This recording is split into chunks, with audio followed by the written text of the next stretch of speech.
Ask or ask, Donda's rules, suit shoes. McClendonReport.com.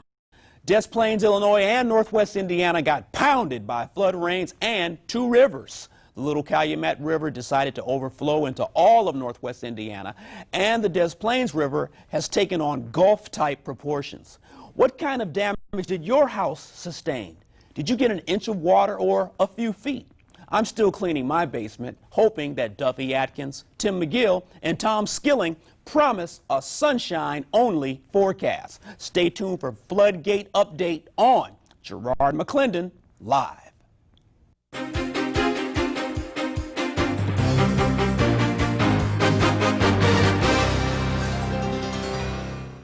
Welcome to Garrard McClendon Live. Hey, mildew, sump pumps, furniture removal, and dehumidifiers are the unappetizing flavors of the day. Chicagoland got pounded by terrible rains over the last few days, and the relentless waters have left hundreds of homeowners homeless. Did you get water in the basement or on your main floor? Tonight, we want to hear from you, Chicago. How are you coping with the cresting of the Little Calumet and Des Plaines rivers? The hardest job in the world is pleasing people in a city. And joining us today is the mayor of Munster, or the town manager of Munster, Tom DeGiulio. Welcome to Garrard McClendon Live, town manager. Thank you. You know, Tom, I got to ask you this. Your city is pretty much Atlantis. It's underwater. I mean, how are you guys coping with this? Well, it's the north end of the community is the one who's suffered the most damage, and unfortunately, these are many of the same people who suffered just a month ago, August the 4th, when we had 90-plus mile-an-hour winds that swept from one end of town to the other and knocked out power in some areas for 5 or 6 days. Yeah. Now, many of these same people, and they had power, they had basement flooding and severe damage to their homes because of loss of power of both pump stations and then there's some pumps. Now, many of these same people are faced with even more horrific stuff with overbanking. The Little Cal, set a record for height. It's normally at 6 feet. Flood stage is 12 feet, and it's I believe it crested about 17.35 feet. Oh, you gotta be kidding me! I mean, right now we're showing aerial views from the Northwest Indiana Times of the entire area there. What does a mayor or a town manager do? I mean, where do you start? Well, we had these storm events. We started sandbagging Friday evening, all day Saturday, and we were holding our own. We would have had maybe minor inconveniences and damages until the remnants of Hurricane Ike came and got us overnight Saturday to Sunday, and then all day on Sunday. I've told people we're just as much a victim of the hurricane as the people in Galveston and Louisiana and the rest of Texas. Man. One thing we didn't have this time was the 100-plus mile-an-hour winds, but we've gotten hit as did a number of other places. But it appears that Munster, at least from what our understanding is the epicenter of this disaster. Yeah, community hospital. We're talking Briar Ridge, the cobblestones, White Oak. I mean, you got pounded. I mean, we're praying for you here on Garrard McClendon Live. And Mayor, I mean, we wish you the best. Final word for your citizens in Munster. Well, we thank you. Our citizens have been brave. The outpouring of support has been helpful. The people that have had to evacuate their homes are, of course, devastated. We're hoping as the waters are starting to recede to be able to get information out to them as to when we'll start going back and allowing people to get into their homes to at least get personal effects out, and we can begin an inspection process. We're not going to let anybody in homes until we've had a chance to make sure they're safe, because there's problems of gas leaks in these flooded homes, as well as their circuit breaker box may have blown out as they got flooded in the basement, but there is live energy running to the homes, and we don't want anybody getting hurt or injured. That's right. So it's critical. That's right. That's town manager Tom DeGiulio from Munster in Indiana. We thank you so much for being on Garrard McClendon Live. Hey, we're praying for you. Thank you very much. We're going to bring up Des Plaines Mayor Tony Arredia. Mayor, talk to me. What's going on with that Des Plaines River? Well, the river's kind of under control now, if you can believe it or not. When I say under control, the water level's dropped about 2.5 feet since Sunday. The streets are pretty much all open. We've opened up Rand Road this morning, and River Road is opening up this evening, and by tomorrow all the streets will be open. The water in the streets are gone. However, the big job is the cleanup now.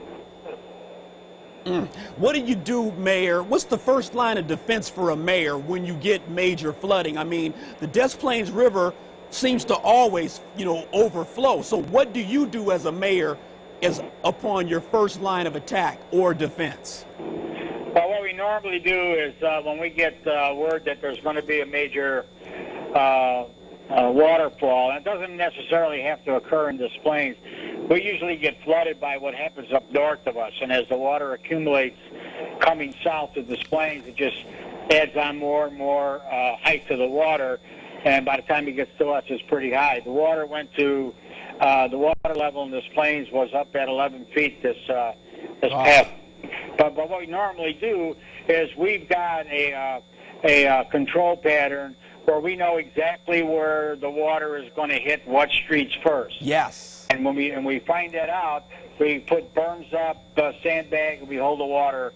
And normally we do pretty good. Over the years, when the water did overflow, it didn't really affect us too much. But yes. This time, getting 11 feet of water over the flood limit, that's pretty high. Mayor, you're doing a great job out there in Des Plaines. I appreciate you coming on Garrard McClendon Live. I know you've got a ridiculously busy schedule today, so we thank you for coming on the show. Thank you. Appreciate it. We're praying for people in Des Plaines as well. Hey, 630-575-TALK is the number. What are you doing to cope with the flood rain blues? Do you have photos of all of your valuables? Detours are giving headaches. FEMA, where are you? Got the mayor of Des Plaines just on the show. We've got an insurance agent coming up. Traffic remedy from Kai Martin coming up. Garrard McClendon Live, back in 2 minutes. 630-575-TALK is my number. Hey, welcome back to Garrard McClendon Live. Flood rains for homeowners and traffic headaches for the chief concerns for commuters. CLTV traffic reporter Kai Martin joins us. Kai, what's going on? Garrard, it is a mess out there as far as the commute over the last couple of days. I mean, and we're not even talking about the major expressways and the closures like on the Borman in Northwest Indiana. We're talking all of those surface streets like First Avenue through Lyons. It has been an absolute nightmare. Willow Road through the Northwest Burbs. I mean, these are major arteries that are shut down in huge portions, and this is forcing everyone.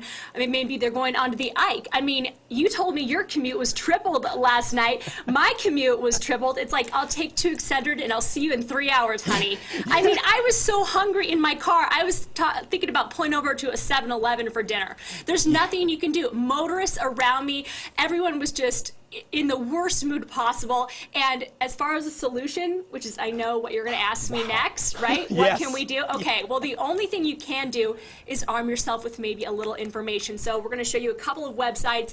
You've got in.gov, that's the INDOT site, Indiana Department of Transportation. They will have the latest information on when those expressways will actually reopen down near Munster. Then you've got dot.state.il.us, that's for IDOT. Just Google IDOT, you'll find it. And then the 1-800-452-IDOT number. And of course, you can watch me 2 to 6 every weekday here on CLTV for the latest. That's a shameless plug. But other than that, it's just patience and, again, painkillers. Kai Martin with the traffic update. Thank you so much for that. I really appreciate it. That's Kai Martin, CLTV traffic reporter. We appreciate you. No problem, Garrard. All right. Hey, have a good commute home.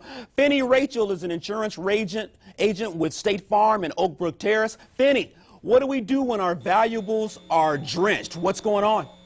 Well, call your agent. Hopefully you've got some coverage, either sewer and drain backup coverage or a flood policy that'll help take care of the damages. You know, it's really interesting how insurance only seems to be valuable when something ridiculous happens. And, you know, on those sunny days, you know, it's like, I'll get the insurance next week. I'll get it next year. But then when we get flood rains like this, everyone wishes that they had some insurance. You're not lying, and that's absolutely what we find out, is that even the customers that said adamantly we don't want to have that policy, call us back and say, I didn't say that. So and now they're stuck. So for those with insurance, let's deal with them first. If you have insurance, what's the first thing you should do? Your basement's flooded, you got stuff floating around. What do, Finny? The very first thing is try to mitigate or limit your damages. That is, try to save as much stuff as you can even before you make a phone call. And if you can stop the water from coming and get your valuables out, do whatever you can first. Just make sure you're safe while you're doing it. Now, what if you don't have insurance? I mean, are you just out of luck, or is there some sort of loophole to recovering your items? It depends on where the water's coming from. There are times, and we've had it happen even in the flood storms, where there's a broken pipe that may actually initiate coverage on the main policy, where you would not need an endorsement of sewer and drain or flood policy. So in that case, you may actually be in luck. It really depends on where the water's coming from or where the damage is caused from. So if it's a direct cause of, let's say, negligence or some bad infrastructure by the city, then you don't necessarily have to have insurance, even though you should. Well, good luck trying to get a city or municipality to pay. In those cases, they're usually going to disclaim that they've caused anything or that they've failed to clear out the sewers or the drain pipes. Although there have been some cases where customers have been successful to have a municipality pay for their damages because of negligence or neglect on the part of municipalities. Rare, but it can happen. Now, can insurance, cover everything in your basement or on the first level, or are there only certain things that it covers? Well, it depends on what level of coverage you have. On a sewer and drain endorsement, you have the option of doing just the building or building and contents. Anytime you add content to sewer and drain endorsement, you're looking at a pretty significant dollar amount on your premiums, and most don't want to do that. Finny, depends on what you do in your basement. Finny, how expensive is insurance for your home? Well, it really depends on how big your home is and how much coverage you want. A sewer and drain endorsement can run anywhere from $80 for just dwelling coverage, and maybe up to $350 or $60 if you need a larger policy for contents, and maybe you're living in your basement or have a full walkout basement. Flood coverage on the other side of it, just for building coverage, maybe $400 to $800 a year, and if you add a contents policy to the flood endorsement, you may be talking about $1,200 to $2,000 a year, depending on the level of coverage. I think Finny's made it plain for us. I mean, it may be a little too late for some of you, but you know what? This is a word to the wise. It is so important to have insurance, be it auto, health, house, life insurance. It's extremely important to have. Finny, how can we get in touch with you? You can give me a call at my office anytime, day or night, 24 hours. Excellent. That's Finny Rajchel, Oak Brook Terrace Insurance Agent. We appreciate you being on Garrard McClendon Live. Floods and traffic depressing you? Call me. I'll listen, and we'll try to get you some help. More Garrard McClendon Live in a moment. Normally, my commute to work here at CLTV is about 45 to 50 minutes. Yesterday, my commute was about 3.5 hours. It was like Detour City. I mean, in and around, up and down, over and through the woods. It was unbelievable. Tell me about your commute. Tell me about your flooded basement. I want to give some more information out. Take pictures, whether your items are in good shape or damaged. Take pictures of the items in your house. This is important for your insurance agent to see. It proves that you own the item. Put the pictures in a safe deposit box, and you're good to go. Let's talk about Hobart, Indiana. The Bricky Bowl, for all you Hobart residents, was underwater. From what I understand, they're going to be building a new stadium in the next year or so, but it was terrible to see that stadium, Hobart, Indiana, the Hobart Brickies, underwater. That photo is courtesy of Northwest Indiana Times. The goalposts are around 10 feet. The water is at the 8-foot level at the Bricky Bowl. It's almost up to the scoreboard. It's really sad to see this. You know, we're praying for the season for the Hobart Brickies. And Coach McCormick, you know what? Hey, kudos, man, to keeping your head up and being encouraged. Make sure that you encourage all of your players. Also, for those of you that are underinsured or don't have insurance, spend the money to get adequate insurance. It is so important. It's not the type of thing that you use every day, but for peace of mind, you have to have insurance. Also, you have to help your neighbor. If you've got neighbors that have flood damage, if you've got a water vac of some sort, or you can help them out, you know, cook them some food, hook them up. I mean, people in Des Plaines, Munster, Hammond, Highland, Hobart, Maryville, they all need help. I'm going to go to some blog comments. My number is 630-575-TALK.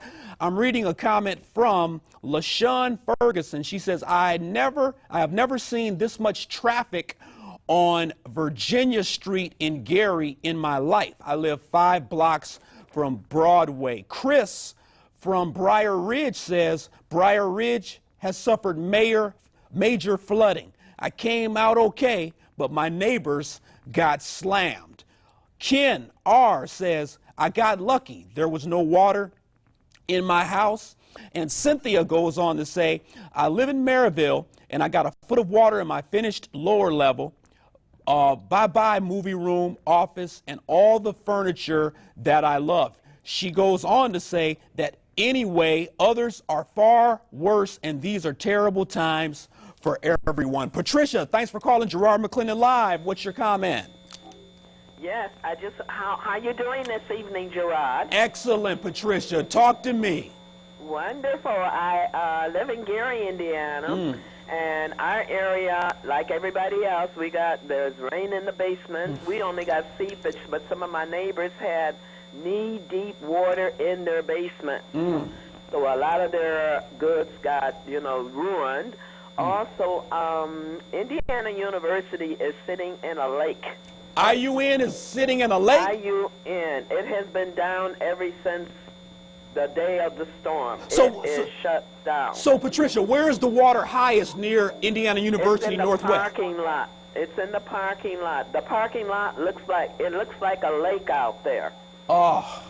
And the traffic is humongous, coming up Broadway, and I thought I was going to be able to go down Grant Street today, Grant Street. So all the traffic from that used to be on 8094 is coming through the Skyway, and it is on Broadway in Gary, Indiana. Wow, wow. You know, Patricia, thanks for the phone call. Patricia, are you still there? I think she's gone. We just showed a clip or a photograph of 8094, the Borman Expressway.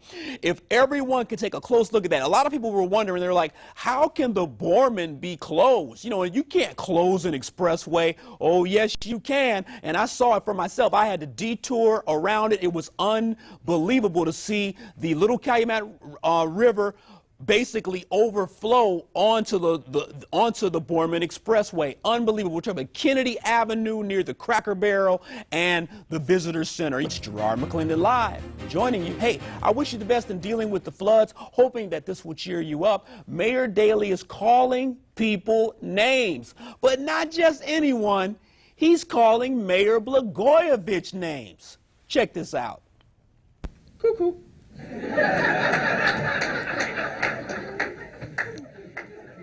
I'm not going to get in. I'm not going to argue with him. He's arguing with everybody in America. So I'm not getting into that.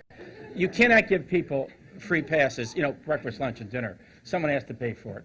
So who's going to pay for it? I don't consider myself cuckoo, but that kind of stuff does drive me crazy. Who's the cuckoo one? Everybody's well-intentioned. Oh, no, he didn't. Man, Mayor Daley, what are you doing? You talk about the daily. I mean, this is a serious moment, Mayor Daley. I mean, are you burning bridges here, calling Governor Blagojevich cuckoo? You got to be very careful with that, Mayor. You know, if you need some consulting, call Garrard McClendon Live. I'll sit down and have a chat with you. Have the senator and the governor come to an agreement on school funding? Check it out.